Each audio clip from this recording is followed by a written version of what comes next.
Buongiorno dalla redazione di Focus TG. È stato ritrovato pochi minuti fa il corpo di Chiara Guerra, la professoressa che è stata uccisa a San Stino di Livenza dal nipote 17enne. Andiamo subito da Federico De Rossi in diretta. A te Federico.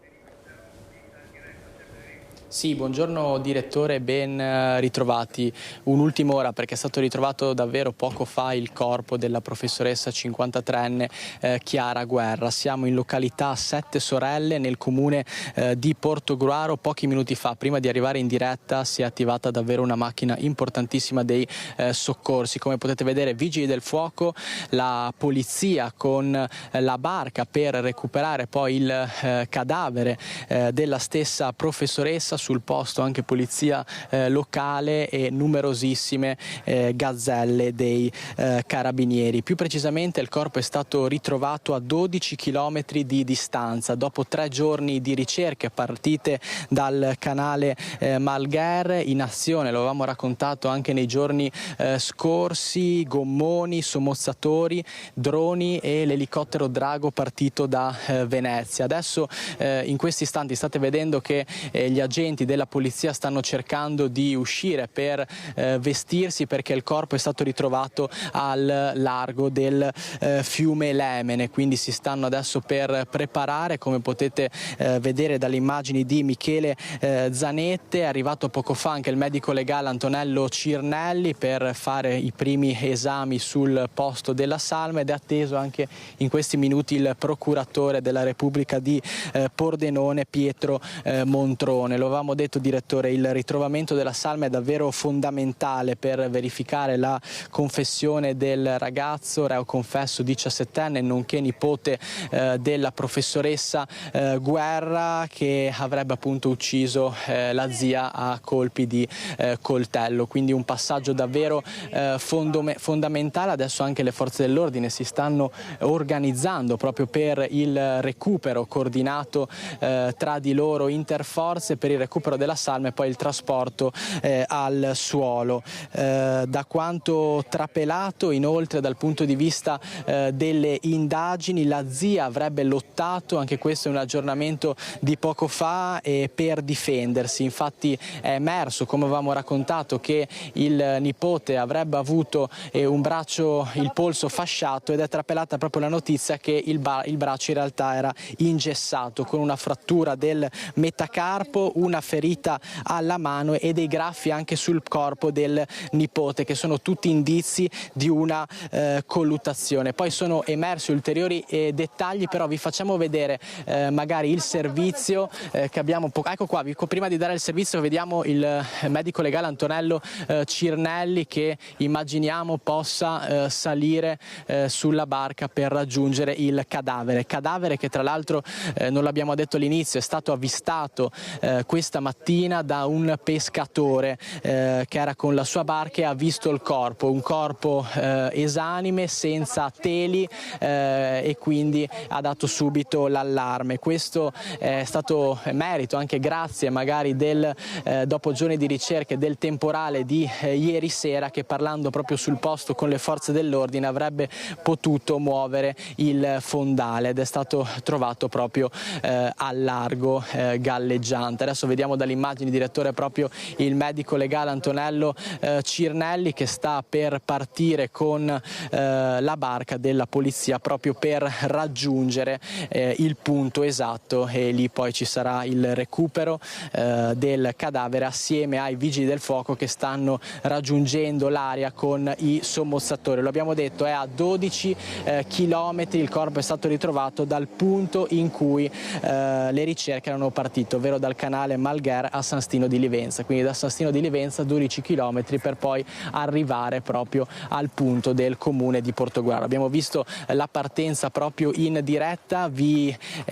lanciamo proprio il servizio che ricostruisce le ultime indagini fino a ieri sera, poi ritorneremo qui per darvi ulteriori aggiornamenti proprio recuperati sul posto poco fa.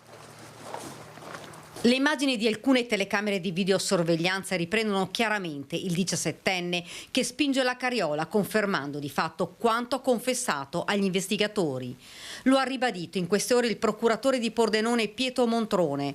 Al momento, spiega, è escluso il coinvolgimento di terzi, ma ci sono delle esigenze di approfondimento che potranno essere effettuate solamente al rinvenimento della salma. Il 17enne dunque rimane per ora l'unico indagato, reo confesso dell'omicidio della zia Chiara Guerra, insegnante di 53 anni, accoltellata a morte e poi gettata nel canale. L'accusa gravissima, omicidio volontario. Ora il giovane si trova in una comunità per minori della provincia di Treviso. Chi lo ha visto prima del trasferimento nella struttura parla di un giovane che sta progressivamente prendendo coscienza della gravità del suo gesto. Dopo la consegna degli atti per la richiesta di convalida del fermo da parte della Procura dei minori di Trieste, ci saranno altre 48 ore per fissare l'udienza. Gli investigatori intanto continuano le indagini per ricostruire quei drammatici momenti quando il 17enne, dopo l'ennesimo litigio per questioni di eredità, tensioni che aleggiavano da tempo in famiglia, ha estratto il coltello e colpito a morte la zia. Teatro della mattanza la Legnaia, la villa intera rimane sotto sequestro. I cittadini, ancora attoniti per questa tragedia, spiegano che proprio quella sera c'era la raccolta di rifiuti proprio nel ponto dove è stato gettato il corpo. Questo forse spiegherebbe perché la carriola con il telo che copriva il corpo della donna sarebbe passata inosservata. Ci sono però ancora molti punti da chiarire nella ricostruzione dell'omicidio. Un testimone avrebbe riferito di aver visto il padre portare il 17enne dal medico venerdì per delle ferite al braccio destro e una possibile contusione. A San Stino intanto resta fra tutti un nodo alla gola, lo sforzo per non piangere di fronte a tanta crudeltà. Sono cose che purtroppo nella società di oggi, io ho un nipote della stessa età, quindi può immaginarsi che cosa provo in questo momento. In queste ore è un pellegrinaggio continuo nella villa della vittima, amici, allievi e conoscenti. Dopo i primi fiori e messaggi lasciati dai suoi allievi, sono stati portati altri omaggi ed altri biglietti, pensieri in ricordo della vittima. Ci sarà un momento di preghiera nella scuola media dove la 53enne insegnava. L'istituto ha deciso di concedere agli allievi che non se la sentono di spostare l'esame di terza media alla prossima settimana.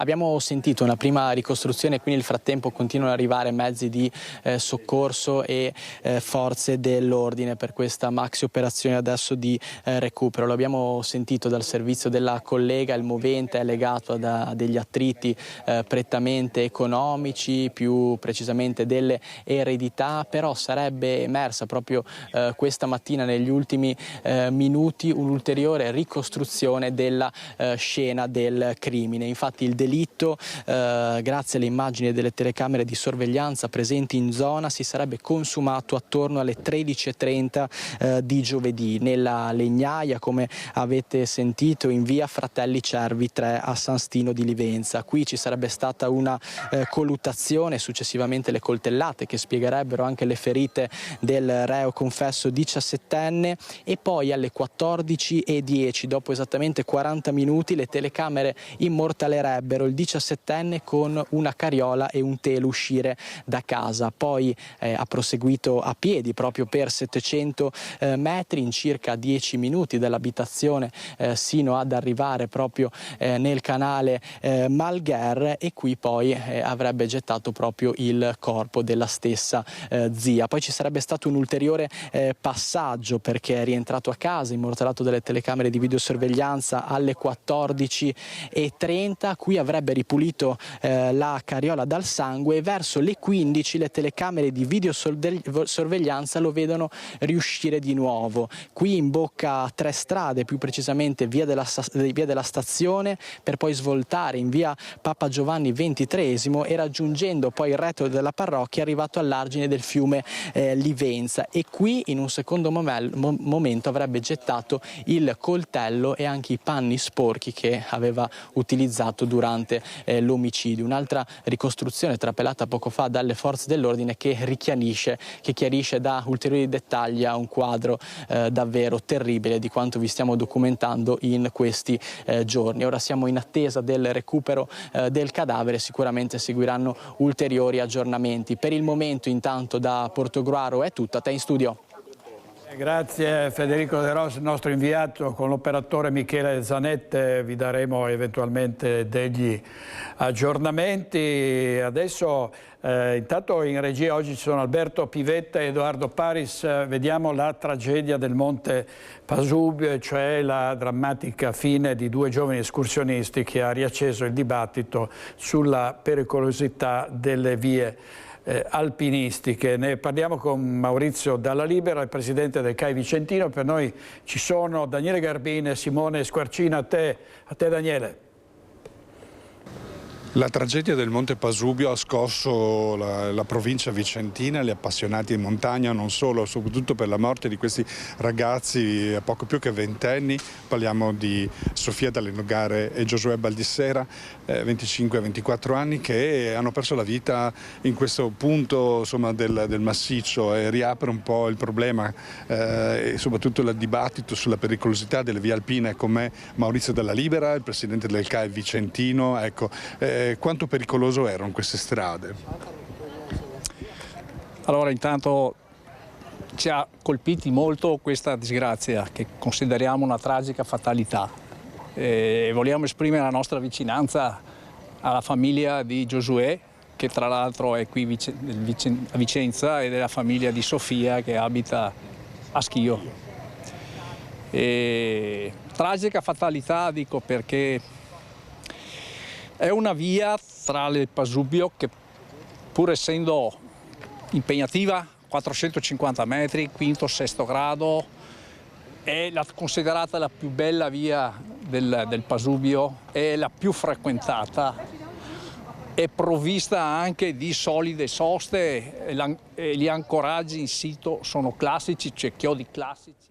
Allora dobbiamo interrompere un attimo questo collegamento perché dobbiamo andare in diretta sulla scena di un pestaggio, cioè un sacerdote che ha sequestrato una pistola d'acqua dei ragazzi. È successo a Treviso ed è stato picchiato. Andiamo in diretta da Christian Arboit con Nicola Marcato. A te Christian. Ciao ragazzi. Sì, direttore, buongiorno. Proprio in questo momento è uscito Don Francesco Filipputi, quindi vorrei che fosse Don Francesco a raccontare quello che è successo ieri. Don Francesco, perché in tanti sono preoccupati per lei qui a San Bartolomeo e non solo. Ma io sto bene, insomma, poi gli accertamenti clinici hanno rivelato una soluzione molto semplice, ma solo una grande botta sulla schiena e basta. Quindi la cosa che ci interessa più che altro, al di là dell'episodio di cronaca, che comunque per carità può avere il suo valore, è appunto, a partire da questo, come possiamo ricostruire un rapporto con tutti i ragazzi del quartiere, un rapporto in particolare con questo ragazzo e anche con la sua famiglia, per cui, fermo restando le responsabilità di cui lui si è fatto carico, a noi interessa da qui ripartire per proporre un percorso. Cosa possiamo fare? Perché credo che tutti hanno bisogno di una seconda possibilità, perché non interessano le persone, come ho già detto altre volte, al di là di quello che hanno fatto. Insomma, delle persone hanno delle potenzialità anche buone. Ecco, cerchiamo di capire se con lui, parlandoci con calma, capendo i tempi quali saranno, ecco, qual è il percorso che possiamo vivere insieme per crescere tutti, lui ma anche noi, nell'accoglienza nei suoi confronti. Senta Don Francesco, se la sente di entrare nella dinamica, di raccontarci quello che è successo? Ma nulla, molto semplicemente avevo ripreso perché l'acqua è un bene prezioso e che non vada sprecato. Ho chiesto se per cortesia potevano fare a meno di usare le pistole ad acqua. Ecco, uno dei ragazzi l'ha presa, l'ha riempita, io sono andato, gli ho detto guarda dammela, gliel'ho svuotata e poi gli ho data indietro e gli ho detto guarda tieniti la pistola, mi tengo il serbatoio, poi passa tranquillamente in ufficio, io sono lì e te lo do indietro. Insomma, ecco, a partire da questo poi il proprietario della pistola ha un po' attuato una dinamica violenta nei miei confronti. Ecco, questo molto semplice, insomma, l'episodio, molto anche banale forse. Alcuni ragazzi che erano presenti ci dicono ora che lei è stato aggredito prima con un colpo alla schiena, poi anche altri colpi, insomma non solo uno. Non è che mi sono reso molto conto, perché facevo fatica a respirare per la botta alla schiena, quindi non è quello la cosa. Comunque, insomma, io sto bene. Adesso ho degli antidolorifici da prendere, però insomma sono tranquillo, insomma, poi insomma ho anche una bella realtà di comunità, per cui è una realtà sulla quale al di là degli episodi singoli vale la pena investire e darci da fare, perché la gente insomma è davvero una bella realtà, insomma, quindi insomma è la fortuna che è per me essere qua. Senta Don Francesco, lei come se la spiega tutta questa violenza? Ma sicuramente c'è un disagio diffuso e problematico, il problema è capire qual è il linguaggio migliore per rispondervi. Cioè la sfida di noi adulti è quella di capire qual è il linguaggio migliore per rispondervi, credo sia l'assunzione delle responsabilità che sono importanti, dall'altra però offrire delle possibilità, perché le possibilità sono importanti, perché tutti abbiamo sbagliato più o meno nella nostra vita, però è importante che qualcuno ci possa ridare, a partire dalla presa di coscienza delle proprie responsabilità, anche delle possibilità. Lo abbiamo fatto con altri ragazzi per situazioni molto più semplici, pensiamo che potrebbe essere utile, se lui vuole, anche con lui. Quindi lei è pronto al perdono, ma la denuncia la fa? Ma la denuncia credo sia importante, perché la denuncia è un aiuto ad assumersi una responsabilità.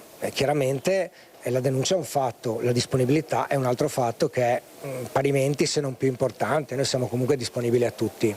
Accogliamo tutti, chiaramente cercando di dare delle regole di convivenza, insomma, ecco. Poi non sempre si riesce a farlo capire bene, no? Perché è una sfida anche quella della comunicazione, no? Come hanno dei limiti i ragazzi ce li abbiamo noi adulti, per cui non sempre siamo capaci di essere così effective, no? Nella comunicazione, nel modo di...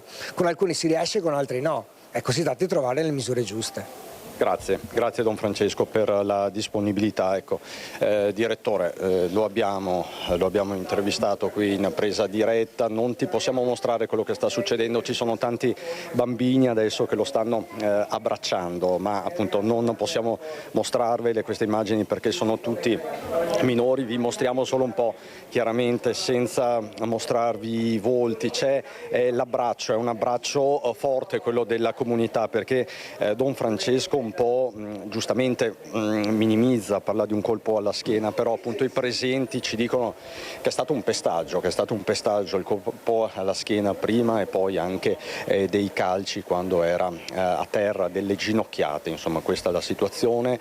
I carabinieri stanno indagando, stanno anche chiaramente acquisendo le immagini della videosorveglianza, perché questi ragazzini si devono in qualche modo trovare. C'è anche la condanna del sindaco di Treviso Mario Conte, che ha telefonato nelle scorse ore a Don Francesco Filipputi. Io ti porto per un attimo, perché ci stava aspettando il signor Francesco, che è un nonno preoccupato. Le chiedo proprio una battuta veloce, siamo in diretta con il direttore Baccialli. Voi siete molto preoccupati, certo, come nonni, come residenti. Siamo molto preoccupati come residenti per la questione appunto che è sotto gli occhi di tutti, questo aumento di violenza che ha portato addirittura nella nostra parrocchia questa aggressione che nessuno si sarebbe mai aspettato, soprattutto nei confronti di una persona che è inclusiva, una persona che fa di tutto per la comunità. E quindi da questo punto di vista noi siamo preoccupati e vorremmo avere da parte delle autorità quell'attenzione magari in più, questo sforzo in più in un momento difficile come questo, che ci consenta di essere di nuovo sereni nel portare i bambini ai parchi. Ecco, questo. Lei prima mi diceva questi ragazzini dovrebbero essere impegnati adesso nel volontariato come tra virgolette. Certo, sì, come punizione io penserei a questa nel momento, per fortuna, perché gli è andata bene anche a loro, perché non si è evidenziato un episodio ancora più grave dal punto di vista della violenza, del risultato delle ferite, diciamo, che ha avuto il Don. Però secondo me una punizione per loro potrebbe essere un volontariato proprio in questa parrocchia per riparare e per mettersi a disposizione e capire quello che hanno fatto e soprattutto cosa hanno rovinato come clima in una parrocchia stupenda dal punto di vista dell'inclusività come questa, che in realtà abbraccia tutte, penso, le comunità in maniera uguale, tutti i bambini sono trattati allo stesso modo e sono felici di giocare insieme, e quindi non vedo perché questo deve essere rovinato da un episodio di questo genere qua. Grazie Francesco, grazie signor Francesco. Direttore, questo è il quadro aggiornato da San Bartolomeo, dalla parrocchia di San Bartolomeo. Con Nicola Marcato ti restituisco la linea. Grazie molte a Cristian Raboet, a Nicola Marcato, e ridiamo la linea a Mirko Cavallin per la tragedia del Monte Pasubio. Ti restituisco la linea, Mirko. Facciamo innanzitutto un riepilogo per capire di cosa è successo in questa domenica tragica con questo servizio. Ai piedi del Pasubio i soccorritori intervenuti li hanno trovati imbragati e uniti anche nella morte Sofia Dalle Nogare, 24 anni, di Tiene, residente a Schio, e Giuseppe Baldissera, 26 anni, trevigiano di Semonzo di Borso del Grappa. Entrambi, con una coppia di amici, avevano affrontato la parete del Soio d'Uderle, una via impegnativa ma assolutamente alla portata dei due alpinisti, che avevano accumulato preparazione ed esperienze più che sufficienti, ma non è bastato, la montagna non perdona. Ad avvisare i soccorsi gli amici che hanno visto la coppia precipitare nel vuoto per 100 metri. Il dolore dei soccorritori. E loro erano veramente dei ragazzi che sapevano andare in montagna, non erano sprovveduti, non sappiamo nemmeno noi capacitarci cosa sia effettivamente successo, cosa sia accaduto per poter fare questa caduta così dall'alto. Sicuramente qualcosa di strano è successo, però neanche da come erano le corde, come erano i moschettoni, eccetera, l'attrezzatura che avevano addosso non era in ordine. Sofia, che tra un mese avrebbe compiuto 25 anni, oltre alla montagna amava anche l'acqua, aveva praticato un nuoto agonistico a livello giovanile e lavorava come assistente bagnante nelle piscine comunali di Schio, dove era conosciuta ed apprezzata per il suo carattere pieno di vita e di entusiasmo contagioso. Io volevo esprimere tutto il mio cordoglio e la mia vicinanza alla famiglia di questi due giovani, alle famiglie di questi due giovani e in particolar modo proprio a Sofia, alla famiglia di Sofia, perché immagino che sia qualcosa di inconcepibile e straziante, anche perché appunto, come ha ben detto, erano comunque due ragazzi molto attivi, molto positivi, molto comunque coinvolti nella comunità, nell'attività fisica, perciò una notizia del genere proprio è inspiegabile, diciamo inaccettabile. I funerali di Sofia si svolgeranno giovedì alle 10 nel Duomo di Schio. Ecco, se abbiamo già saputo quindi la data dei funerali per Sofia, siamo ancora in attesa di sapere la data dei funerali di Giosuè. Ecco, lei diceva che conosceva Giosuè. Sì, come sezione del CAI noi abbiamo delle commissioni, una di queste è la commissione alpinismo giovanile e Giosuè l'abbiamo conosciuto dai 9 ai 14 anni che ha partecipato alle attività del gruppo. Era una persona solare, curiosa, voglia con disponibilità ad aiutare gli amici e quindi l'abbiamo conosciuto bene. Tra l'altro l'attività che ha intrapreso nel lavoro l'ha portato ad avere anche una certa prudenza in quello che fa. I vigili del fuoco, sappiamo, si muovono sempre con particolare prudenza e attenzione. Ecco, noi proprio abbiamo confezionato un servizio proprio su Giosuè, la nostra redazione di Bassano, che poi ha tracciato un profilo di Giosuè con questo servizio. Era vigile del fuoco, assegnato alla caserma di Asiago e prestava servizio anche a Bassano del Grappa. Giosuè Baldissera, una delle due vittime del tragico incidente sul Pasubio, aveva appena 26 anni, compiuti da pochi giorni. Viveva a Vicenza, ma era originario di Semonzo, frazione di Borso del Grappa. Giosuè era un vero sportivo, appassionato di tutto ciò che era outdoor ed estremo. Dopo aver frequentato l'Istituto Agrario Parolini di Bassano, si era laureato nel 2023 in Scienze Geologiche all'Università di Padova, prima di intraprendere la carriera di vigile del fuoco. Sognava di entrare a far parte del nucleo speleo alpino fluviale, un'ambizione che rifletteva il suo grande amore per i fiumi, ai quali aveva dedicato anche la tesi di laurea. Una grande perdita, un vuoto incolmabile, così lo ricordano i suoi colleghi bassanesi, descrivendolo come un ragazzo preparatissimo e sempre educato, ben voluto da tutti, dentro e fuori dal lavoro. Lavoratore instancabile, affrontava ogni incarico con dedizione e spirito di servizio ed era sempre pronto ad aiutare il prossimo. Insomma, abbiamo sentito la testimonianza su Giosuè e come per Sofia si tratta di giovani generosi con grande passione, sono morti mentre facevano la cosa che amavano di più. Ecco, però la passione non basta, ci vuole anche preparazione, soprattutto si riapre il problema della pericolosità, soprattutto del massiccio del Pasubio, delle vie insomma, che possono essere considerate pericolose. Era davvero pericolosa questa via? Che consigli dare? Allora, ripeto, la via che possiamo vedere anche qui rappresentata col schizzo di colore arancione è considerata tra le più sicure del massiccio e, ripeto, la consideriamo una tragica fatalità quella che ha colpito i due giovani, perché il tempo era buono, quando è caldo normalmente nascono anche delle nuvole, ma questo è accettato nelle piccole Dolomiti, quindi non c'erano condizioni negative del tempo.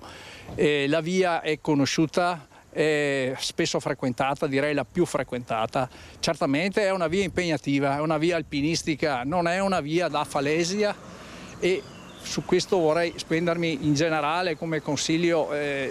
Chi passa dalla falesia all'ambiente di montagna, che noi chiamiamo ambiente di avventura, non è solo un problema di grado, il grado è un elemento da considerare, ma bisogna considerare dove passano le vie, la capacità di individuare la chiodatura, il fatto di tastare la roccia, perché come sappiamo nelle piccole Dolomiti non sempre è solida e quindi bisogna tastare e muoversi con prudenza, ma queste caratteristiche i ragazzi le avevano, quindi ripeto, tragica fatalità. Allora vediamo una notizia appena arrivata, pubblicata dai giornali, dal Gazzettino in questo caso: incidente tra tir e auto sulla A22, un morto e una persona ferita, è grave, successo vicino a Verona. Il commercio, la Bassano del Grappa, il comune lancia Bassano per le imprese, un'iniziativa per aiutare i commercianti del centro storico. Andiamo in diretta da Mirko Cavallina e Renzo Rigon per la parte tecnica. Vedo il sindaco di Bassano, Nicola Finco. A te Mirko. Buongiorno direttore, con la consueta cartolina del Ponte Vecchio, sindaco che hai già citato, il presidente di Confcommercio Mandamento di Bassano Paolo Lunardi. Allora sindaco, una vera spinta insomma che volete dare al commercio del centro storico, di cosa si tratta? Stiamo spingendo molto, no, per rendere la nostra città sempre più attrattiva, sempre più viva, non solamente con eventi culturali e turistici, ma cerchiamo di aiutare anche le imprese del nostro territorio in un momento non certo facile. Come amministrazione abbiamo deciso di mettere sul tavolo 100.000 euro che permettono di creare una leva fiscale da 1.200.000 euro attraverso una collaborazione stretta con Fidimpresa, Confcommercio e 5 banche del territorio che andranno ad erogare del credito a tasso super agevolato proprio alle imprese del commercio che ne hanno necessità. Quindi un aiuto che vogliamo dare non solamente al centro storico ma anche ai nostri quartieri, ai liberi professionisti in un momento di difficoltà. L'obiettivo, Presidente, è rivitalizzare anche con qualità il centro, quindi non tutte le tipologie di negozi, tutti i codici Ateco. Certo, bisogna assolutamente creare un'operazione virtuosa, degna per un centro storico di una città come Bassano del Grappa, e in questo senso saranno delle aziende che hanno una certa virtuosità e uno storico che sia degno di una città così bella. Ecco, tanto per capirci, niente compro oro, niente sale scommesse. No. Supportato da Fidimpresa Friul Veneto, che è il consorzio Fidi appunto delle due regioni, ed è un evento sperimentale, perché Bassano è la prima città di tutto questo territorio che dopo il Covid sceglie questa strada. Sì, a dire la verità questo progetto era partito durante il Covid proprio per aiutare le aziende e aveva visto sul territorio una buona risposta, perché 50 aziende del territorio avevano risposto a questa proposta. Quindi abbiamo detto proviamo a riproporla, quindi questo periodo di sperimentazione va fino alla fine dell'anno e poi come amministrazione siamo propensi a continuare questa progettualità anche negli anni a venire, ma come Bassano stiamo ragionando anche di esportare questo modello anche negli altri comuni, quindi dialogherò con gli altri colleghi sindaci proprio perché questo diventi uno strumento non solamente di Bassano ma del territorio, proprio per aiutare il commercio in un momento di difficoltà. Presidente Lunardi, Confcommercio ha firmato poi stamattina uno specifico protocollo con il Comune, di cosa si tratta? Sì, noi vorremmo accomunare insieme a questo progetto di aiutare le imprese che sono in essere per fare in modo alle start-up, cioè alle imprese che hanno voglia di partire, di dare l'opportunità di dare dei servizi ad hoc mediante la nostra associazione. Noi abbiamo nella nostra associazione più o meno 40 operatori che lavorano per dare servizi di tutti i tipi di consulenza fiscale, commerciale, legale, eccetera, e in questo senso qua faremo per coloro che vogliono aprire, che hanno voglia di aprire e affrontare un lavoro che sia commerciale ma che abbiano i crismi della virtuosità. Daremo in omaggio tutto quello che è l'occorrente per partire. Dopodiché nel proseguio del proprio mandato di lavoro faremo uno sconto del 50% per tutto quello che hanno bisogno per quanto riguarda l'operatività del loro lavoro. Qua che periodo? Il periodo proprio che usufruiranno dei finanziamenti di Fidimpresa e di turismo. Insomma, un rilancio che parte parte da qui, parte da questa terrazza, quella di Palazzo Sturm, dalla quale vi restituiamo la linea. A te, direttore. Grazie molte Mirko Cavallini e Renzo Rigonda, Bassano del Grappa. Andiamo avanti con la cronaca. 4 mesi dal grave incidente in cui era rimasto coinvolto quando venne travolto da un'auto a pochi passi da casa, è spirato al Cafoncello di Treviso, dove si trovava ricoverato senza essersi mai ripreso. Si tratta di Maurizio Gazzi, pensionato di 71 anni, residente a Susegana, ma è l'ennesima vittima della strada nella Marca. L'incidente era avvenuto il 16 febbraio scorso, quando l'uomo poco prima delle 19 era uscito di casa venendo travolto da un 49enne macedone al volante di una Toyota mentre attraversava la Pontebana sulle strisce pedonali. La Procura di Treviso aprirà un fascicolo d'inchiesta per omicidio stradale. E un'altra vittima della strada lungo la Monselice Mare, un 65enne in sella alla sua bicicletta, che è stato investito e ucciso da un centauro di 21 anni. Un impatto violentissimo che non gli ha lasciato scampo. La strada regionale 104, la Monselice Mare, miete un'altra vittima nel territorio del comune di Candiana. A perdere la vita è il 65enne Giuliano Lessio, che lascia la moglie e un figlio.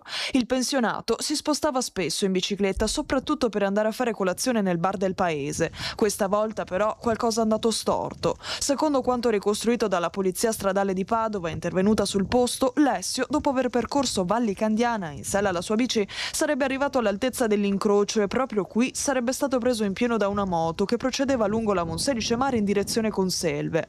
L'impatto è stato fatale, il 65enne, sbalzato per diversi metri, è morto sul colpo. Ferito ma non in pericolo di vita il centauro alla guida della moto, un 21enne, trasportato in ospedale in prognosi riservata.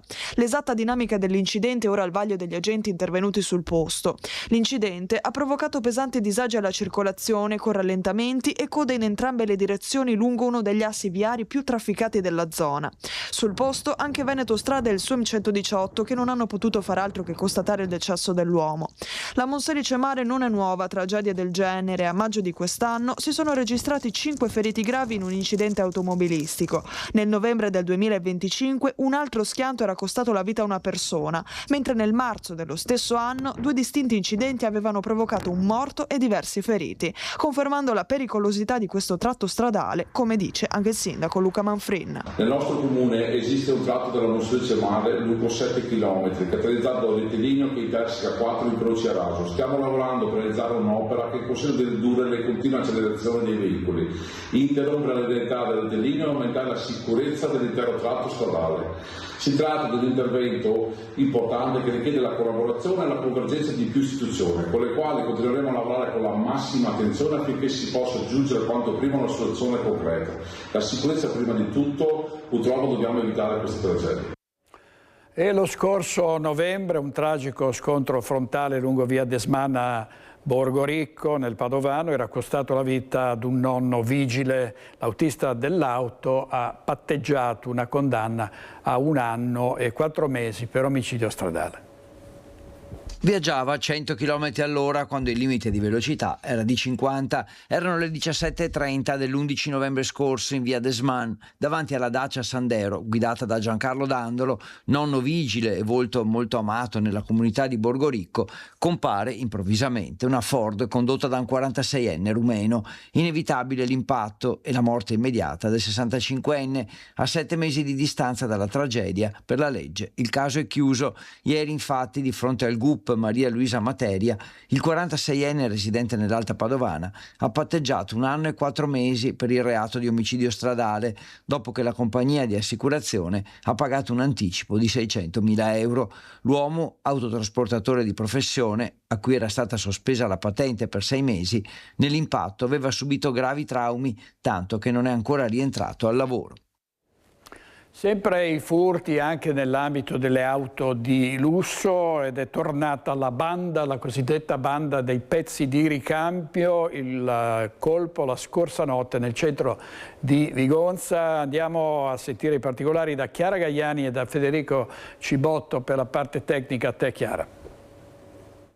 È impressionante vedere come sono ridotte 2 BMW che sono state letteralmente cannibalizzate la scorsa notte. Questo è un quartiere residenziale di Vigonza, siamo in via della Costituzione, con noi c'è il sindaco Gianmaria Boscaro che proprio ha lanciato questo allarme. Purtroppo si ripetono fatti di questo tipo, si sperava di essersi rilasciate alle spalle perché bande simili erano già entrate in azione nel territorio del suo comune. Lei è stato avvisato dai cittadini, il sindaco? Sì, sono stato avvisato di prima mattina dai cittadini, speravamo veramente che fosse un capitolo chiuso perché alcuni autori di questi reati erano stati arrestati negli ultimi 2 anni, quindi in particolare nel 2025 una banda che aveva colpito tutta l'Alta Padovana e la cintura urbana e anche qualche nostro concittadino, ahimè, e invece ci ritroviamo di nuovo con delle auto cannibalizzate, furti su commissione perché sono auto dello stesso modello, dello stesso tipo e quindi sicuramente questi furti sono pensati e ragionati su commissione. C'erano tante altre auto nella via pubblica, anche esse di pregio, ma non sono state minimamente toccate. Quindi... Sì, è impressionante vedere come sono ridotte. Sì, sono tutte le parti elettroniche vengono smontate, l'abbiamo già visto anche negli anni scorsi e in tutti i territori dell'Alta Padovana dove si va è quasi beffardo, si va per modelli. Abbiamo visto, c'è stato un periodo delle Mercedes e delle BMW che sono quelle più colpite, ma questo tra l'altro in questo caso una macchina era nella via pubblica ma l'altra era in un parcheggio condominiale anche nascosto. Devo dire la verità che anch'io ho fatto fatica a trovarla, quindi vuol dire che è stato fatto un lavoro proprio preciso e minuzioso da parte di questi banditi. Ecco, lei interverrà comunque, ovviamente le indagini sono in corso su questo fatto increscioso, qui però non c'erano le telecamere, è stata rifatta l'illuminazione, c'è un progetto proprio puntuale del suo comune in tal senso? Sì, allora abbiamo, come giustamente avete ricordato, rifatto tutta l'illuminazione a LED che è il primo passo per migliorare ed efficientare la sicurezza in un quartiere. Adesso stiamo varando un progetto da 500.000 euro che prevede più di 30 installazioni comprese anche in questo quartiere per la messa in sicurezza, ma abbiamo già fatto un lavoro che è stato utile anche in questa occasione perché negli ultimi 3 anni abbiamo creato una centrale operativa vera e propria, ha sistemato tutte le telecamere ereditate che non funzionavano e quindi noi già oggi con i varchi nel territorio del comune con le telecamere abbiamo messo a disposizione delle forze dell'ordine tutte le macchine transitate nel comune questa notte, quindi questo è un dato ovviamente non semplice ma che diamo agli inquirenti per dargli la possibilità di avere dei riscontri e questo è importante.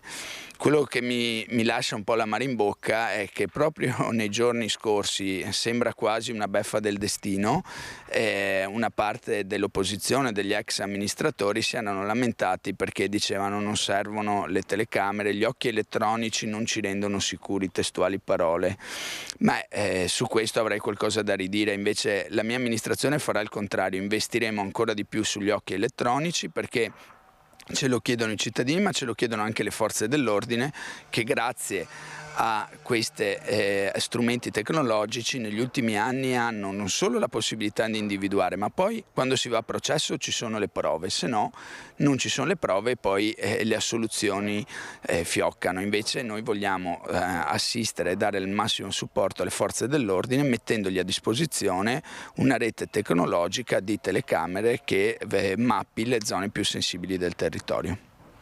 L'avvocato Gianmaria Boscaro al microfono di Chiara Gaiani. Adesso andiamo in diretta a Treviso perché ci sono stati degli scontri tra esponenti del centro sociale Django e la polizia durante lo sgombero di 5 famiglie in via Pisa. Andiamo da Marta Zatte e da Nicola Marcato per la parte tecnica. A te Marta. Sì, buongiorno direttore, buongiorno ai nostri telespettatori. Esatto, dice bene, ci sono stati momenti di forte tensione questa mattina in via Pisa. Ci troviamo appunto davanti alla palazzina dove sono state sfrattate diverse famiglie. La cosa insomma importante da sottolineare è che tra queste c'erano anche molti bambini, anche neonati, e tra questi anche persone insomma fragili, persone malate. Forte tensioni, lo vedete, con la polizia in tenuta antisommossa, e qui con me anche Gaia Righetto del centro sociale Django. Insomma, Gaia, è una situazione veramente difficile che tra l'altro va avanti da parecchio tempo. Sì, la situazione è difficile, noi abbiamo denunciato, manifestato, spiegato in tutti i modi. Qua tutte le famiglie in questo momento, sia chi è stato sfrattato sia chi è ancora dentro, hanno minori. Prima c'erano i bambini che piangevano per la tensione determinata da tutto quanto questa forza di polizia, tra l'altro soldi pubblici per poter sfrattare delle famiglie che non hanno commesso alcun tipo di reato. Ricordiamoci che qua la gente ha sempre pagato fino a che non hanno sequestrato gli immobili, e la soluzione non c'è, nel senso che a queste famiglie con bambini, c'è una donna anziana che ha un tumore al colon, la proposta che è stata fatta è un elenco di hotel. Sono andati in comune e questa è la risposta che è stata data dalle istituzioni. Dal nostro punto di vista è insostenibile. Qua il diritto all'istruzione, il diritto alla salute, il diritto alla casa, quelli che sono i diritti minimi per la tutela dei bambini e delle persone adulte sono stati spazzati via completamente. Ecco, infatti adesso queste famiglie di fatto non sanno dove andare, molte non possono nemmeno permettersi una stanza d'hotel di questa lista insomma, che è stata proposta dal comune. Di fatto sono qui che attendono una soluzione, che una soluzione forse nemmeno c'è. Qui con noi c'è anche Said Kaibi di Alleanza Verdi Sinistra, che voleva lanciare un appello. Sì, innanzitutto grazie per questa opportunità. Penso che sia importante in questo momento come città dare un segnale, e chiedo quindi all'amministrazione comunale, nella figura del sindaco Conte e dell'assessore Tessarollo, di intervenire immediatamente. Arrivano delle notizie da parte del Comune di Treviso che non sono rassicuranti. L'avete scoperto oggi cosa è successo? Stiamo parlando di famiglie che hanno sempre pagato l'affitto correttamente, che oggi si ritrovano per strada. Non so se avete avuto modo di vedere prima le immagini, ma stiamo parlando di bambini che stanno in questo momento giocando col pallone, ok, sotto casa loro, ma sono stati sfrattati, e questi bambini oggi, stasera, non hanno un tetto dove andare a dormire. Ecco, io penso che sia arrivato il momento di riassumersi un po' di responsabilità. Non è sufficiente dire che non è responsabilità del Comune di Treviso. Penso che adesso sia necessario che il sindaco convochi il prefetto e che si vedano urgentemente per trovare una soluzione. Perché 2 settimane fa c'è stato un incontro analogo dove erano state date delle garanzie per gli inquilini. Queste garanzie sono venute a mancare. Quindi rinnovo l'appello, e lo dico soprattutto in questo momento con i nostri concittadini che ci guardano da casa loro a pranzo. Immaginatevi una situazione di questo tipo dove paghi regolarmente l'affitto, a un certo punto il sistema della speculazione decide che tu finisci per strada. Questa cosa non è accettabile nella città di Treviso. Ecco, sì, una situazione quindi davvero difficile. Tra l'altro, direttore, proprio in questo momento c'è una famiglia che si è rinchiusa dentro l'abitazione, ha detto che non uscirà se non da morta. Adesso sembra che insomma, la polizia si stia muovendo, ma non capiamo ancora cosa è successo. Si stanno preparando forse proprio per tirar fuori questa famiglia, che tra l'altro è composta da moglie, marito e 2 bambini piccoli. Gli animi insomma non sono di certo tranquilli, anche perché c'è paura insomma per il proprio futuro. Lo diceva prima Gaia, anche queste persone non sanno dove andranno a dormire questa sera, perché appunto sono tutti lavoratori, tutti in regola, però appunto magari fanno fatica a permettersi anche una stanza d'hotel insomma per dormire. Noi ovviamente seguiremo tutta la vicenda e vi aggiorneremo nelle edizioni serali del nostro telegiornale. Direttore, la linea può tornare allo studio. Grazie Marta Zatta, Nicola Marcato. Andiamo avanti con il DJ aggredito sabato scorso in un locale ad Abano Terme, che dice ci vuole più tolleranza verso chi lavora e chi vuole solo svagarsi. Sentiamo Francesco Rattai. Io ti spacco tutto, è andato verso la mia console, ha lanciato all'aria la console, io nel tentativo di prendere la console lo mando via, insomma, e mi prendo dei pugni in faccia, una raffica di pugni, dopo non mi ricordo più di tanto, mi sono trovato 10 metri dietro in un'aiuola, dopo chiaramente sono tutti intervenuti i baristi del locale, clienti, per dividerci, insomma, per soccorrermi, sangue dappertutto. Violenta aggressione sabato sera in un locale ad Abano Terme. Flavio La Cagnina, in arte Fluffy DJ, è stato prima insultato, poi picchiato da un 60enne del posto. La sua colpa non aver abbassato il volume della musica. Ho trovato questo locale ad Abano sabato sera dalle 9:30 alle 23:30, dalle 10 a mezzanotte, gli orari cambiano a seconda della stagionalità.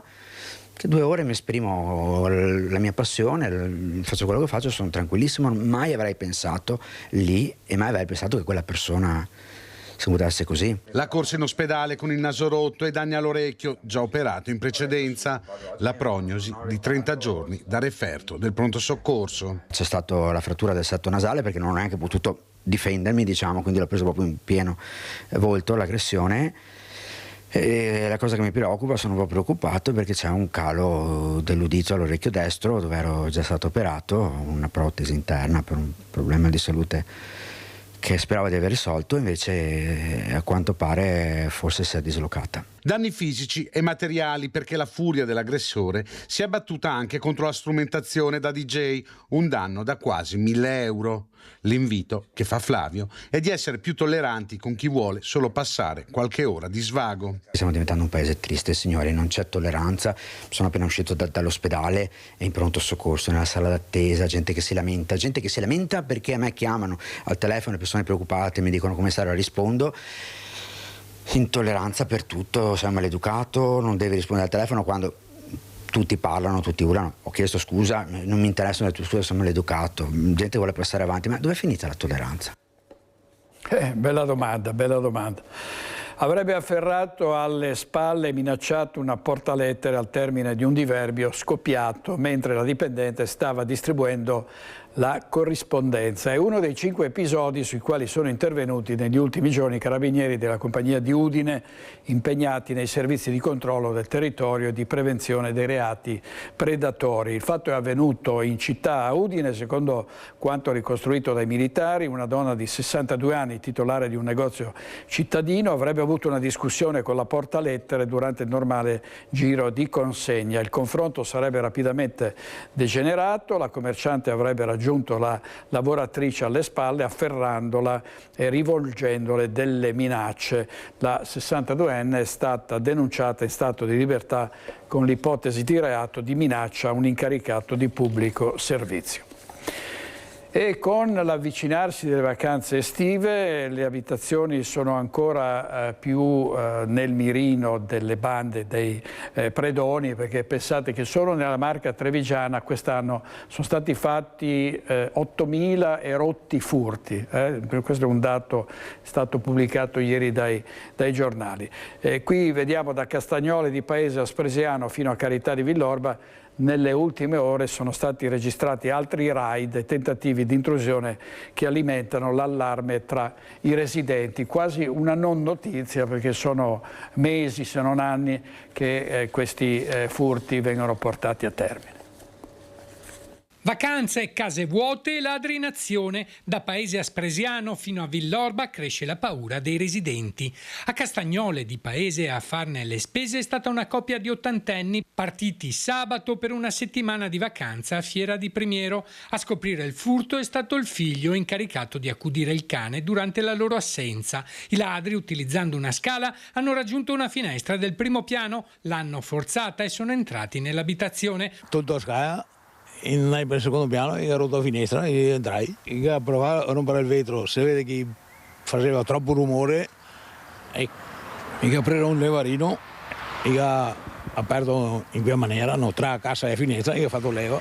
Una volta all'interno hanno messo a soqquadro le stanze alla ricerca di oro e preziosi. Per i coniugi, vacanze rovinate con il rientro a casa segnato da rabbia e amarezza. Da Paese Aspresiano, dove la paura ha fatto visita a un'altra anziana. In via Trento una donna di 80 anni che vive sola ha sentito rumori sospetti provenire dalla tettoia della propria abitazione intorno alle 9 di sera. Spaventata ha immediatamente chiamato la figlia. Solo questa mattina alla scoperta qualcuno avrebbe spostato i bidoni dell'immondizia, probabilmente per tentare di entrare in casa dal tetto. Ha sentito dei passi. Stamattina io sono venuta qui, ho trovato i bidoni delle immondizie che sono lungo il muro. Uno era spostato perché loro cosa hanno fatto? Sicuramente sono saliti nel muretto che c'ha qua, sono saliti sopra e hanno camminato. Cassetti svuotati, armadi aperti, stanze messe a soqquadro. È lo scenario che si è presentato davanti agli occhi di una donna di Carità di Villorba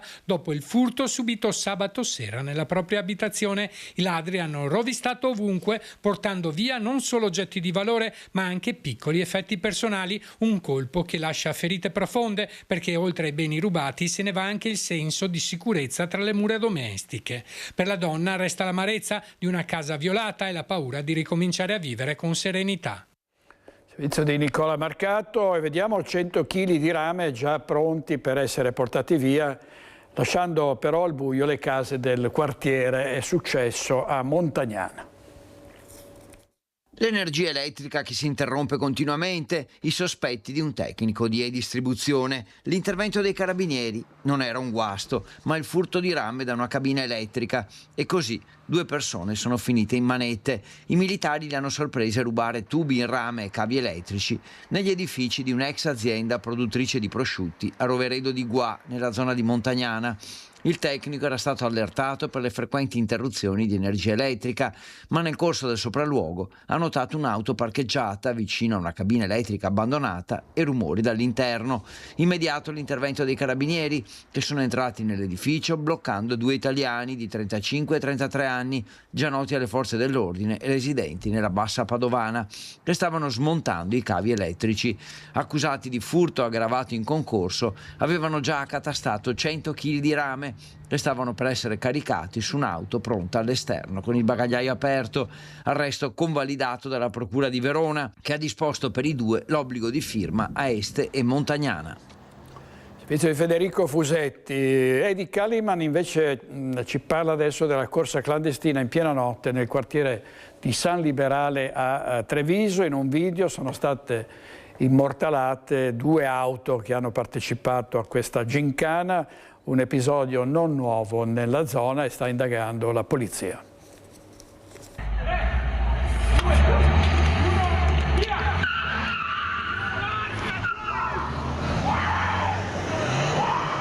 Il conto alla rovescia, poi il rombo dei motori e delle ruote sull'asfalto di via Tre Venezia a San Liberale, una vera e propria gara clandestina, quella nel quartiere di Treviso, ripresa dai residenti. 2 auto, una BMW e una Ford Fiesta, lanciate in una sfida ad alta velocità tra i condomini, parcheggi e attraversamenti pedonali, episodio non nuovo nella zona. Io ero in televisione e si sentiva, e hanno preso la rotonda contromano, che se veniva avanti uno era un frontale secco. Purtroppo la situazione è questa. Era da giorni che si sentivano rubare auto a forte velocità. Pensavo fosse via l'Europa io, sinceramente, però... I video girati consegnati alla questura fornendo anche il numero di targa della BMW coinvolta. Più difficile l'identificazione della Ford Fiesta, la cui targa non risulta leggibile nelle immagini. Gli inquirenti ora stanno passando al setaccio le telecamere di videosorveglianza della zona per risalire ai proprietari delle auto e ai responsabili della corsa clandestina. Chi organizza o partecipa a gare automobilistiche non autorizzate su strada rischia pene che vanno da 1 a 3 anni di reclusione, oltre a sanzioni economiche comprese tra i 25.000 e i 100.000 euro. A ciò si aggiunge anche la sospensione della patente fino a 3 anni. L'episodio, tra l'altro, arriva in una fase in cui il quartiere sembrava aver recuperato condizioni di maggior sicurezza. È una situazione abbastanza triste.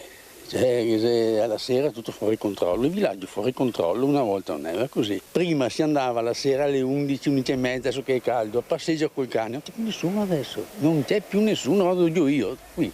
Faccio la ioletta, quella là e vado sopra. Non si sente sicuro? No.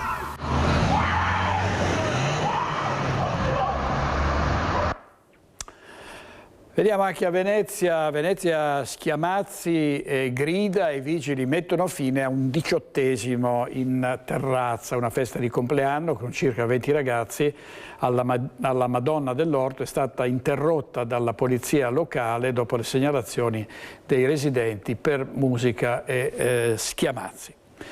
Momenti concitati a Villanova di Campo San Piero, una bambina è rimasta accidentalmente intrappolata nell'auto sotto il sole. I vigili del fuoco sono intervenuti sul posto e hanno evitato una tragedia. 20 minuti intrappolata in un'auto parcheggiata sotto il sole, attimi di grande apprensione a Villanova di Campo San Piero, in provincia di Padova, dove una bambina di poco più di un anno è rimasta chiusa nell'abitacolo dopo aver azionato la chiusura centralizzata del veicolo. Secondo quanto ricostruito, la madre ha appoggiato le chiavi sul seggiolino mentre sistemava la piccola. Dopo aver chiuso lo sportello per raggiungere il posto di guida, la bambina avrebbe afferrato il telecomando dell'auto, attivando accidentalmente la chiusura centralizzata prima di lasciarlo cadere sul pavimento. Inutili i primi tentativi di riaprire il veicolo. Sul posto sono quindi intervenuti i vigili del fuoco di Padova che in pochi minuti e senza provocare danni sono riusciti ad aprire l'auto e liberare la bambina. La piccola, rimasta nell'abitacolo per circa 20 minuti, era visibilmente sudata per il caldo, ma fortunatamente in buone condizioni. Per precauzione è intervenuto anche il personale del 118 che ha consigliato un controllo medico all'ospedale di Campo San Piero. I vigili del fuoco sottolineano alcune indicazioni fondamentali per questi casi: chiamare subito il 115 senza esitazioni. Nell'attesa dei soccorsi, se il caldo è intenso, è necessario raffreddare l'abitacolo versando acqua sulla carrozzeria esterna per favorire l'abbassamento della temperatura interna. Se la situazione diventa critica o il bambino mostra segni di sofferenza, può essere necessario rompere un vetro. È preferibile quello di uno sportello, evitando i finestrini più piccoli e incollati. Servizio di Marta Zatta, andiamo a Vicenza, dove sono state raccolte circa 300 firme per chiedere all'amministrazione più attenzione per il quartiere San Pio X, con interventi di manutenzione di strade, marciapiedi e verde pubblico. Fari puntati su San Pio X, fari potenti come 300 firme. Tante ne sono state raccolte dai residenti e dai commercianti per chiedere più attenzione al loro quartiere. Sono state raccolte negli scorsi mesi oltre 300 firme dai cittadini per chiedere degli interventi di piccola manutenzione nel nostro quartiere. Da 5 mesi l'amministrazione non risponde. Manutenzione dei cordoli dei marciapiedi, del tipo vecchio, e i tombini che sono alcuni già stati puliti, alcuni no, siepi pubbliche e private. Le private sono state fatte, ma le pubbliche però vedo meno. Riparazione delle strade, sicurezza negli incroci, uscita delle strade dove non sono visibilità, attraversamenti pedonali che devono essere rispettati da tutti, anche i sottopassaggi devono essere rispettati da tutti quanti, sia ciclisti che automobilisti, avere rispetto di tutti, e la manutenzione del quartiere. Il quartiere si sente trascurato, i cittadini chiedono più controlli e più attenzione a strade, marciapiedi, verde pubblico di San Pio X, in particolare per la manutenzione. Per questo hanno lanciato una raccolta firme e attendono una risposta dall'amministrazione. Abbiamo raccolto circa 300 firme perché il quartiere viene un po' trascurato. Per mantenerlo nel migliore dei modi. Sì, effettivamente manca un po' di attenzione da parte della pubblica amministrazione. Secondo me particolarmente per la vigilanza, per la sorveglianza, per il rispetto di regole comuni e poi la cura proprio dell'ambiente e del territorio. Gli interventi riguardano la piccola manutenzione, non vogliamo polemica politica ma vogliamo risposte concrete. I quartieri della nostra città non possono essere abbandonati anche a fronte delle tante promesse di partecipazione e ascolto fatte in questi mesi da parte dell'amministrazione. Scoperta dalla Guardia di Finanza, sempre a Vicenza, una maxi discarica abusiva nell'ovest vicentino, per la precisione. Le Fiamme Gialle hanno rinvenuto oltre 30 tonnellate di rifiuti industriali che sono stati smaltiti illegalmente. I finanzieri della compagnia di Arzignano hanno rinvenuto anche rifiuti speciali classificati come pericolosi tra le oltre 30 tonnellate di rifiuti industriali conferiti illegalmente in una maxi discarica abusiva scoperta nell'Ovest vicentino. Assieme ai tecnici dell'ARPAV, i militari avevano ispezionato un'area industriale di circa 2000 metri quadrati nella disponibilità di una società SRL operante nel settore alimentare. Tra i rifiuti rinvenuti anche tubi al neon esausti, pannelli per la coibentazione e linee di produzione disassemblate lasciate esposte agli agenti atmosferici. L'area è stata sequestrata e il legale rappresentante è stato denunciato per abbandono e gestione non autorizzata di rifiuti pericolosi. Allora, questo era Daniele Garbin e adesso andiamo in pubblicità con i nostri registi Alberto Pivetta e Edoardo Pari. State con noi, grazie.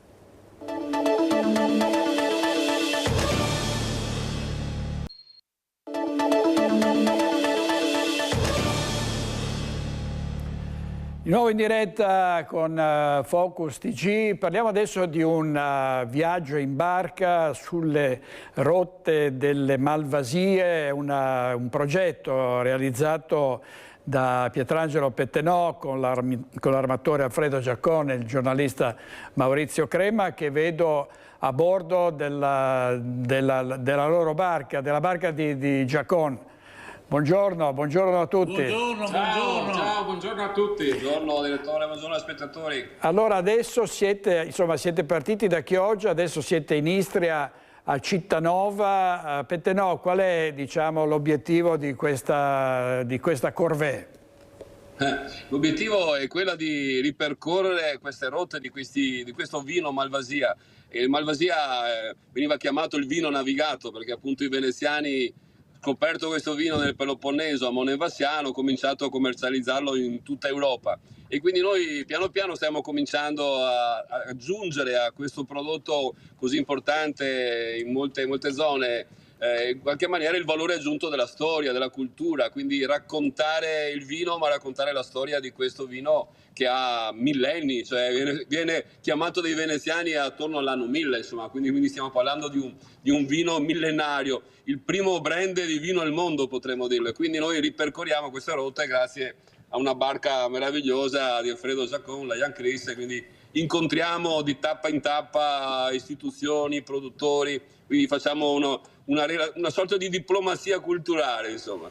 Ecco, Alfredo Giacone ha attraversato i mari di mezzo mondo, ha fatto transoceaniche, insomma ne abbiamo seguito spesso le sue imprese.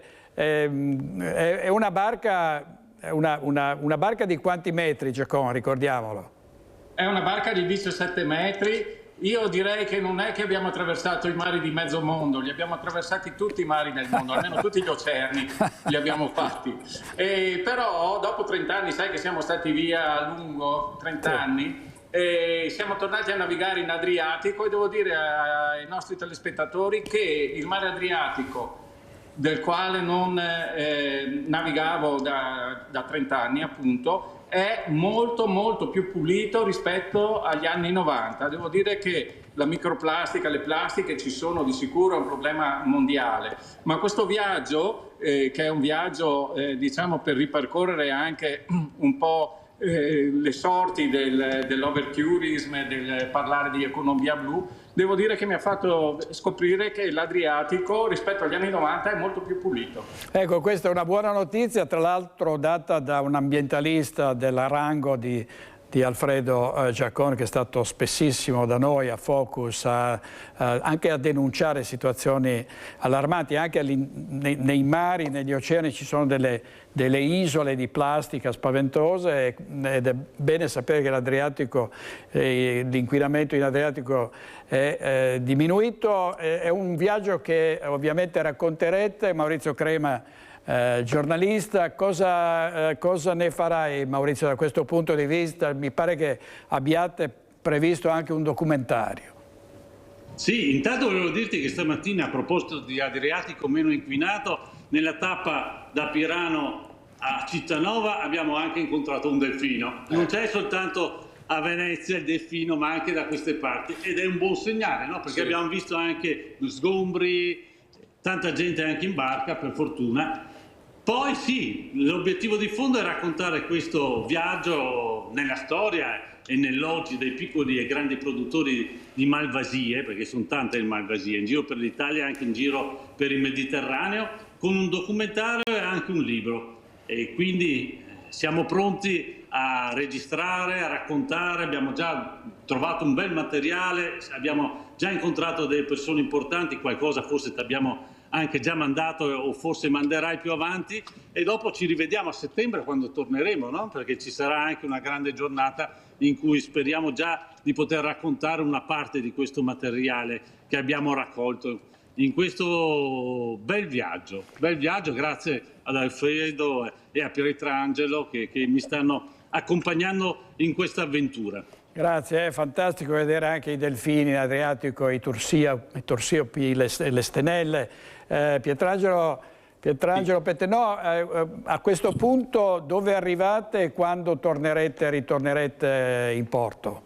Allora, ci siamo dati l'obiettivo per quest'anno che consideriamo una sorta di prodotto zero, cioè la sperimentazione di un qualcosa che noi vorremmo che poi continuasse, quindi siamo posti l'obiettivo di far piacere questa storia, questa avventura e poi poterla proseguire negli anni a seguire. Arriveremo quindi a Dubrovnik, a Ragusa sicuramente, quindi poi da lì vedremo insomma cosa succederà, ma è già una bella tappa perché devo dire la barca è una barca meravigliosa, il comandante è una bella storia e sicuramente in grado di veleggiare alla grande, no?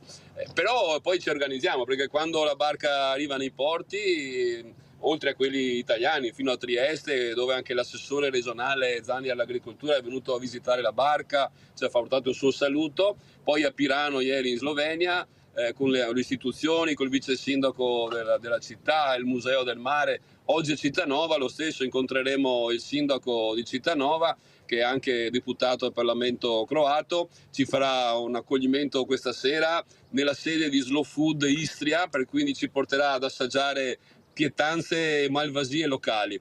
Quindi quando arriviamo in questi posti devo dire che tutti sappiano che troviamo un'accoglienza davvero, un'ospitalità meravigliosa, fatta spessissimo di rapporti con anche la comunità degli italiani che sono in Istria in particolar modo. Quindi viaggeremo, poi man mano vedremo di aggiornare le tappe e trovare altri contatti, altre relazioni.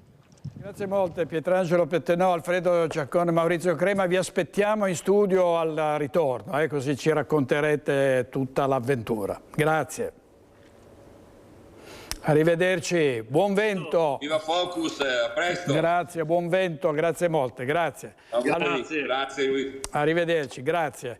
Allora andiamo avanti con un altro collegamento, mi pare che adesso passiamo dal mare alle montagne perché ci sono gli alpini che sono in partenza per Gemona dove ci sarà la Triveneta 2026 in diretta. Cristian Arboet, a te Cristian. Non sento. Non sente perché? In diretta con Nicola Marcato, prego. Direttore, sì, buongiorno da San Pelaio, che è la sede degli alpini trevigiani, che sono in fermento perché è la settimana della Triveneta, una Triveneta che quest'anno ha un peso specifico nella memoria dei luoghi, nella memoria dei territori. L'Orcolat 50 anni fa, il terremoto sconvolgente del Friuli, nel quale gli alpini trevigiani ebbero un ruolo di primissimo piano. Qui con me, lo saluto e lo ringrazio, il presidente degli alpini trevigiani Franco Giacomin. Presidente, partiamo proprio da qui. Quanti erano gli alpini trevigiani nei giorni tragici dell'Orcolat, come si mossero e insomma qual è lo spirito con il quale vi preparate a questa Triveneta? Beh, certamente chi ha organizzato il tutto, il raduno del terzo raggruppamento, ha incentrato tantissimi momenti di ricordo per coloro che sono morti in quell'occasione, ma anche per coloro tanti che hanno lavorato lì. Nel momento della ricostruzione, nell'immediatezza, dopo circa 20 giorni sono stati costituiti dei cantieri di lavoro dove le sezioni ANA hanno contribuito con la loro presenza a ristrutturare, sistemare, insomma a lavorare per questo. La nostra sezione, insieme ad altre sezioni, ha lavorato nel cantiere 10 a Pinzano al Tagliamento. Chi è andato, circa 400 persone, nostri iscritti, si sono presentati in turnazione per garantire appunto l'aiuto. Lì sono rimasti per circa 2 mesi, alternandosi, e il lavoro è stato formidabile.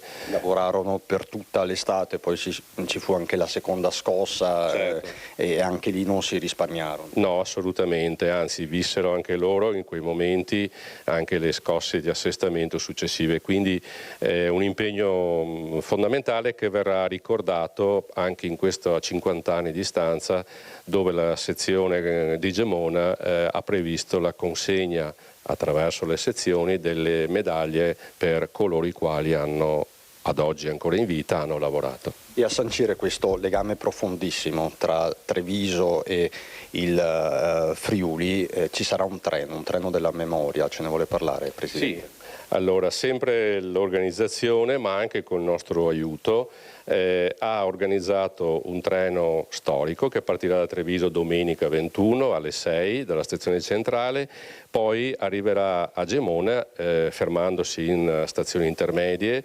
verso le 8, arriverà verso le 8. Al ritorno, partenza da Gemona alle 17 e ritorno a Treviso circa dopo 2-3 ore, ecco, 2 ore. E sarà un modo per ricordare anche quegli alpini che erano presenti allora e che adesso non ci sono più? Beh, sicuramente è un momento, o meglio, tanti momenti legati al raduno vivranno delle cerimonie proprio per ricordare coloro che non ci sono più. Lo stesso allora Presidente nazionale Bertagnolli verrà ricordato dove verrà in piazzale Bertagnolli a Gemona, con anche l'inaugurazione del monumento ai caduti e alle persone che sono decedute a seguito del sisma. Ecco, diciamo che l'operatività dimostrata in quei mesi dagli alpini, in particolare dagli alpini trevigiani, fu anticipatrice poi di quella che è stata la protezione civile nazionale. Questo è importante ribadirlo. Tra l'altro alcuni alpini trevigiani, alcuni gruppi sono già partiti come Preganziol, sì, a piedi. A piedi, sì. Beh, sono momenti in cui, data anche la vicinanza, in qualche modo consentono a tanti di raggiungere Gemona a piedi. Preganziol, come ha detto, il gruppo di Preganziol è partito domenica, li abbiamo salutati al Sacrario di Fagre della Battaglia, e a piedi arriveranno sabato a Gemona. La stessa marcia, con itinerari diversi, verrà fatta dal gruppo di Treviso con circa una trentina di persone, anche loro arriveranno in quel di Gemona al sabato. Quindi momenti che consentono anche a chi vivrà chi farà questa marcia di toccare anche i vari gruppi alpini della sezione di Pordenone, del Friuli, e in generale quindi di rinsaldare ancora quei rapporti di amicizia e vicinanza che ci lega tutti nella nostra grande famiglia. Una festa all'insegna della memoria, la possiamo definire così, con un passaggio finale importantissimo. Certo, per noi è ancora più importante, c'è un aspetto ulteriore che arricchisce questo raduno, che è quello del passaggio della stecca, così chiamata, tra la sezione Gemona che ha ospitato questa e il prossimo raduno che si terrà appunto nel 2027 a Treviso, e saremo noi ad organizzarlo. E per il quale insomma state già lavorando da parecchio tempo, sì, diciamo. Sì, assolutamente, già 2 anni da quando ci è stata assegnata che ci stiamo lavorando. Vogliamo fare in modo che chi viene possa rimanere contento e anche ricordare, serbare nel cuore anche questi momenti di unione e condivisione. Triveneta, che il gruppo Media Nord-Est vi racconterà passo dopo passo, giorno dopo giorno, e non potrebbe essere altrimenti visto il forte legame tra il nostro gruppo e gli alpini. Quindi grazie Franco Giacomin, presidente degli Alpini Trevigiani, buona Triveneta. Direttore, con Nicola Marcato da San Pelaio ti restituisco la linea. Grazie molte Cristian Arboe e Nicola Marcato. Andiamo pubblicità, state con noi 2 minuti e torniamo.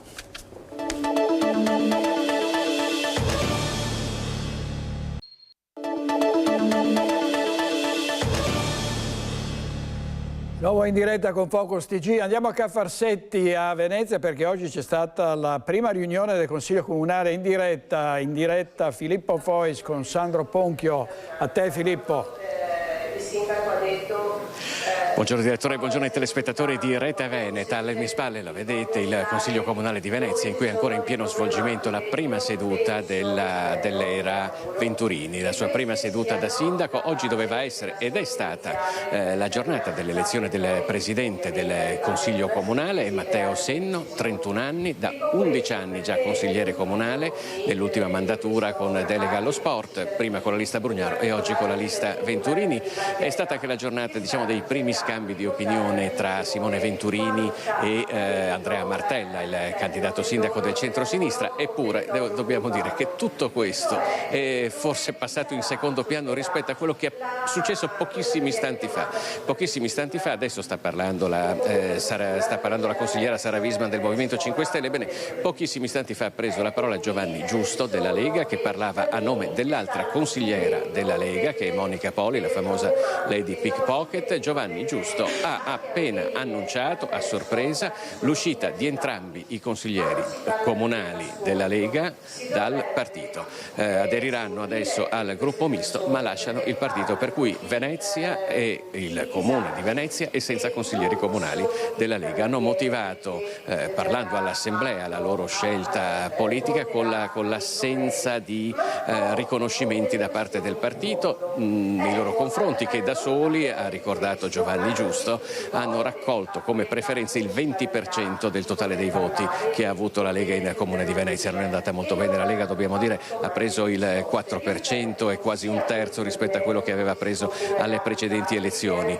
e adesso la Lega non avrà neanche consiglieri comunali. Restano i 2 assessori leghisti, però non ci sono consiglieri comunali. Direttore. Ci hai dato delle notizie di prima mano. Adesso sentiamo cosa ha detto ieri sera il vice sindaco, la neoeletta Francesca Zaccariotto, che partecipava a Focus ieri sera. Sentiamo cosa ha detto. Secondo me anche non riconoscere quello che è stato l'esito delle elezioni, dove comunque, voglio dire, al primo turno quel 51% ha confermato e ha riconosciuto un lavoro che il centrodestra con la guida di Brugnaro ha fatto nei 10 anni. Quindi questa è la risposta dei cittadini. Diverse persone che erano nell'amministrazione precedente oggi si sono unite e hanno sostenuto Simone Venturini, quindi io credo che se l'amministrazione precedente è stata premiata, le persone vuol dire che hanno svolto bene il loro lavoro. Per quel che mi riguarda, insomma, credo che con un'esperienza di sindaco di 10 anni, di presidente della provincia di Venezia e di 11 anni di assessore ai lavori pubblici, forse insomma ho superato l'esame e credo di avere un curriculum che può affrontare anche questa nuova amministrazione assieme al sindaco Venturini. Poi è ovvio che insomma certe affermazioni sono anche frutto di sicuramente una delusione, un'amarezza che il centrosinistra ha dovuto registrare. Allora, così Francesca Zaccariotto ieri sera si riferiva a dichiarazioni di Andrea Martella, che ha parlato di una giunta mediocre che ripropone le stesse facce della giunta Brugnaro. però avete visto nelle immagini anche Simone Venturini che è andato a salutare anche i consiglieri di opposizione e si è abbracciato con Andrea Martella. Sulle dichiarazioni di Roberto Vannacci, ne abbiamo parlato ieri sera a Focus riguardo a Futuro Nazionale, ma in particolare al femminicidio, abbiamo sentito l'opinione dei trevigiani. Sentiamo. Il femminicidio esiste, sono stata anch'io in realtà vittima di violenze domestiche e non è neanche una cosa su cui scherzare. Poi per carità che esistano anche casi al contrario, sono d'accordo, però la negazione di questa cosa secondo me non è insensata. Di Vannacci non me ne parli proprio, guardi, perché io di Vannacci non ho nessuna stima. Da come si presenta come persona non mi piace, quindi è meglio evitare, non dico niente, lasciamo, non vale la pena fare commenti. Imbarazzante in questo momento, sia quello che dice sia quello che penso io, quindi meglio lasciar stare. Sì, ovviamente non posso essere d'accordo, come donna direi di no, visto che è stato anche definito come tipo di omicidio, per cui cosa possiamo dire? Per uscire sui giornali bisogna dire qualcosa, secondo me. È la piaga più profonda dell'Italia in questo momento. Da uomini, da persone normali, da professionisti, da padri di famiglia, da mariti dobbiamo lottare per fare ancora meglio, perché deve partire proprio dai uomini, dai maschi, deve partire tutto per dare forza sia a chi ha dei problemi, ma soprattutto per far emergere il problema invece di farlo proprio negare. E di Vannacci all'assalto del centrodestra, abbiamo parlato ieri sera a Focus, sentiamo cosa ha detto il capogruppo in Consiglio regionale di Fratelli d'Italia, Claudio Borgia. Fiducia al governo Meloni, quindi questo è un punto fermo, dopodiché tutte le discussioni che ne possono nascere partono da questo. Se mai ci dovesse essere, come dire, un tipo di ragionamento, di visione comune, non può come dire, prescindere dal fatto che bisogna sostenere il governo Meloni, bisogna votare la fiducia al governo Meloni, altrimenti si fa il gioco della sinistra. Mi pare di capire che il neonato partito di Vannacci invece ha intrapreso la scelta di votare contro la fiducia al governo Meloni. In più di un'occasione ci sono attacchi frontali non solo al governo Meloni ma agli esponenti del governo Meloni, e soprattutto fino a qualche mese fa invece qualcuno faceva parte di quello schieramento e si è fatto eleggere nello schieramento di centrodestra, in particolar modo nella Lega.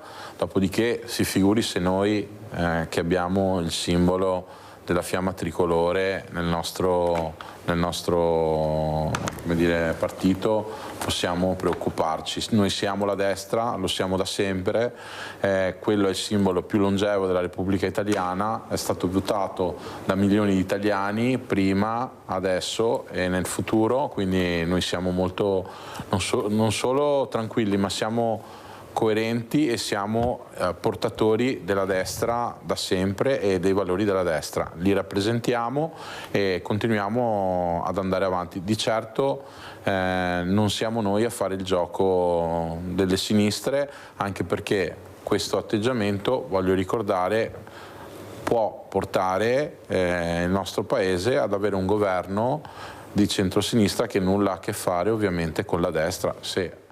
Allora, così Claudio Borgia ieri sera a Focus, torneremo su questi temi anche questa sera con gli ospiti Laura Besio, Fabio Bui, Leonardo Padrin, Enzo Siviero e Riccardo Sciunschi. È tutto per questa edizione di Focus TG, grazie ad Alberto Pivetta e Edoardo Paris, i nostri registi, buona giornata.